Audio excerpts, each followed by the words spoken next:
Chronopunk, a novel, episode 12. We are now in the court. The suit has started. Deborah is interrogating Bernanke.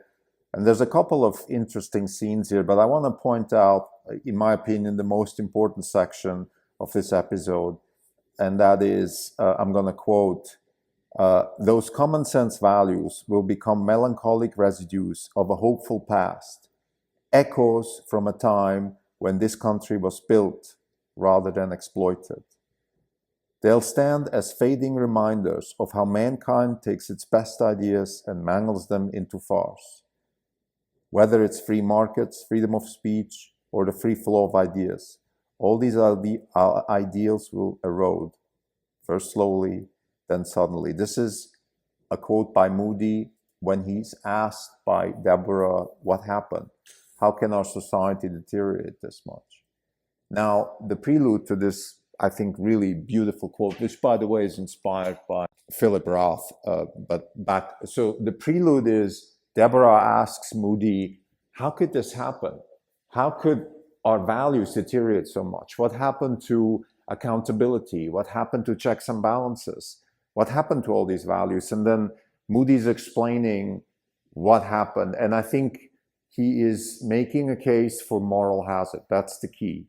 And there's another line very close to this quote where he says, look, this is a little bit like watching the grass grow, right? You don't see immediate changes, but over time, it just happens. You know, one thing starts, you start doing a little is not enough, you start doing more. This reminds us of a previous episode when Lisa was singing a Guns N' Roses song, which has these lines, in order to convince the congressional people around Atifa Ben-Kader to actually go for this project. So back to this episode. So we are now in the courtroom. Bernanke is being interrogated. I think the image that initiates this episode is Bernanke, and the caption says it all. It says Bernanke is the type of person that can say something but send completely different signals with his eyes. So he's a very sort of intransparent person. That's partly what Fed chairmen always have been, at least since Greenspan. So there's nothing new there. But there's more to that. And Mody makes, in my opinion, a really nice case for what went wrong and how dangerous it is, because it is, on the one hand, pernicious and also perfidious. Pernicious because it's one of those things where the actions of the Fed, they are not immediately bad actions. This is not a situation where we, I don't know, throw a nuclear bomb and then everything explodes. It is a slow process. It's pernicious because it is leading towards bad outcomes, and it's perfidious because it's not transparent. It's not clear. It's not honest, and it leads to this political instability that Mody is alluding to. Now, there is definitely some contemporary criticism of our society here. The author is taking the liberty to use Moody's dialogue, to use this dialogue between Mody and Deborah and her assistant. So we're in an office here. Just as a tangent, we're actually jumping now between 2006 and 2009. So 2006, Moody's preparing this lawsuit with Deborah and her assistant. So they're anticipating this lawsuit is going to happen because Mody knows it's going to happen. He knows that QE will happen. He knows all these things. And then we're jumping back to 2009, to the actual lawsuit 2009, which is slightly after QE starts. And we are now in the courtroom, and this is Bernanke is being interrogated. So again, he's trying to make the case to Deborah and her assistants how serious this is, and he's still trying to sell this idea to them. So we're in 2006, so he landed in 2006, and he met Deborah, and she's now preparing this lawsuit. And this dialogue is being used as a critique about our current society, the polarization and the lack of transparency and the lack of accountability that is transpiring throughout society. I think Moody's making a very good case for what moral hazard actually means, and this is one of the key aspects of this novel. It's to sell this really difficult concept of moral hazard. By the way, not just the concept of moral hazard. In general, lots of economic concepts are being packaged here into a thriller, a story with sex, drugs, and rock and roll, the whole shebang, but it's being hopefully wrapped in a way so it's interesting, it's entertaining, but we have some really deep economic concepts, and one of them is moral hazard. There's another section where Moody talks about things like standing repo facilities and money printing and monetizing that. These are all abstract concepts that, in my opinion, as a trained economist, I have learned that no matter how much I try to explain these things to mortals, to normal people who are not, engaged in economic theory, they don't understand what it is. So one of the main purposes of this novel, and I believe, in my opinion, this is one of the few attempts from a novelistic perspective to explain very complicated economic concepts that are very tangible to people. Because, look, we might not understand what moral hazard is. We might not quite understand what a standing repo facility is, but we sure understand what it means to have 36 trillion in debt, to have inflation, and to have this, what I call paper push economy. This is now me, the author, talking. It's not being explained in the book, but the paper push economy is we have created this this waterfall of like the Fed prints money, and then people like investment banks and lawyers and lobbyists are close to that faucet. They get to collect a few things, and the hedge funds collect. So there's this whole economy around the Fed just gathering, collecting some of the money, and there's no real productivity. There's no real productive action being done. In fact, it's even worse. It's crowding out the productive action. If it wasn't for Silicon Valley, which ironically is completely on the other side of geographically of the Northeastern Corridor, where the political and monetary power of this country lies. So if it wasn't for Silicon Valley, I think our country would be, something akin to Japan or Europe, where we're just sort of sleeping and slowly dying out because we're not innovating, we're not building things. But anyway, that's a different story. Back to this episode, Moody's making the case that these actions that started really benign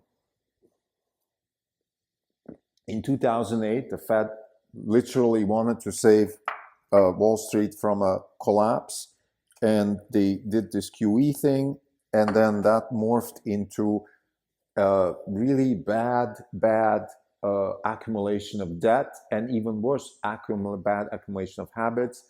And that's where this, in my opinion, very beautiful quote comes from. It's one of the key sentences in the novel, I would say. It's definitely one of the key sentences in the novel.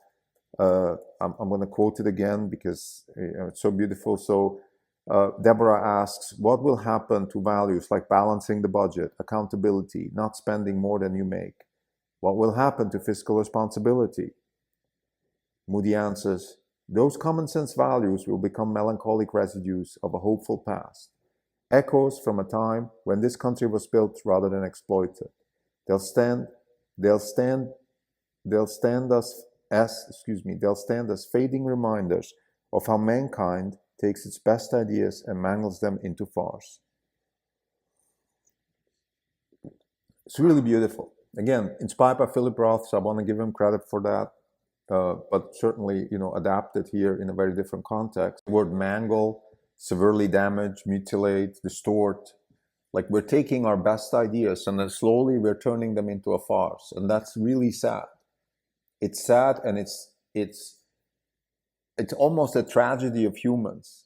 We keep doing this. And I think what Moody's trying to point out here in this episode, this is one of the key episodes. I mean, now we're getting towards the end of the novel here. So now every chapter, every episode is just hitting it. Look, we're done with setting up the whole thing. We're done with, selling the novel with sex, drugs, and rock and roll. I think we're kind of past that. There's going to be some interesting twists still. Don't there's definitely, I mean, the punchline of the whole novel is still open. I can say so much. But we're getting now, really everything is important. Every sentence, every chapter, every image has meaning. And in this particular episode, again, we're in the court now, and there's a little bit of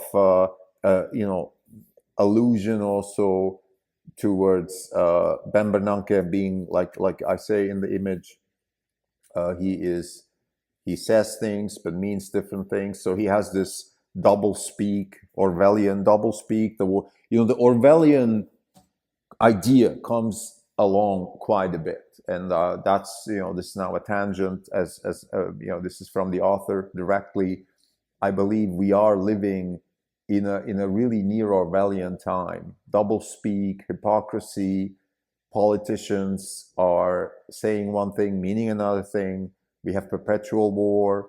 We are not solving our problems. So there's a lot of these Orwellian things are actually happening, and which is very scary. But on the other hand, also maybe a good thing, because like somebody once said, 1984 was not supposed to be a manual. It was supposed to be a fictional novel. But now we have a manual. We see how bad things could get, and we need to therefore change our attitude. And the attempt of Chronopunk is really just to wrap a really interesting and important economic concept of moral hazard and money printing into a fun story to read, so people hopefully learn something. I just want to say a few things. There's some technicalities being explained in the novel, and I want to use this opportunity to explain this again, because unfortunately, when we talk about debt and money and economics, we need to also talk technicalities. It's not enough just to have the concept, meaning, for example, what does a lot of debt mean? Because you could have a system where people who have a lot of debt also are you can identify them and you see them, and then maybe they have to pay back that debt, or they have to pay a lot of interest. So in a sense, they are constrained. But what the Fed has created, potentially, unintentionally, that I'm going to leave that open now. But there are these obscure methods. Let's, for example, take the standing repo facility. The standing repo facility is a method to permanently move money around and make it look like nobody really has the debt, but have the Federal Reserve as the buyer of last resort. So therefore, everybody in the system always trusts those securities. In the case of the standing repo facility, it's the Treasury securities. So you will always take them from anybody, and you don't really care about the counterparty risk, because you can always repo it back to either a bank, or that bank can then repo it to the Fed.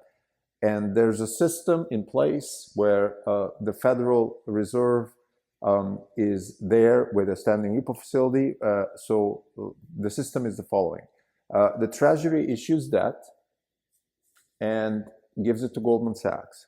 So Goldman Sachs takes that debt, gives money to the Treasury. Goldman Sachs immediately gives that Treasury to a hedge fund. The hedge fund gives the money to Goldman Sachs. The hedge fund either sells that to, let's say, China, if not somebody else. If they can't sell it to anybody, they keep it on the balance sheet for a while, but then anytime they can give it back to Goldman Sachs, get their money back. Goldman Sachs can give it back to the Treasury, to the Fed, and give their money back. So in that sense, everybody in the system knows that when the Treasury issues debt, the money is good, or the debt is good, is being covered by the Fed. This is the key, and that's what we call monetizing debt. That's why we have this moral hazard in the system.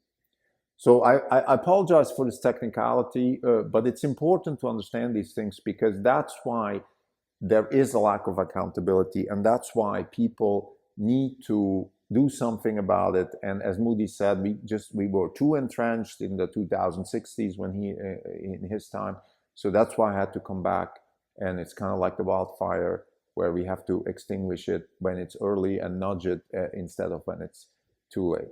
So to summarize, this episode really is key. Again, it's a beautiful I hope it's a beautiful elaboration of some really important economic concepts, such as moral hazard, money printing, standing repo facilities, some technicalities that are important to understand the system and why we got to where we are.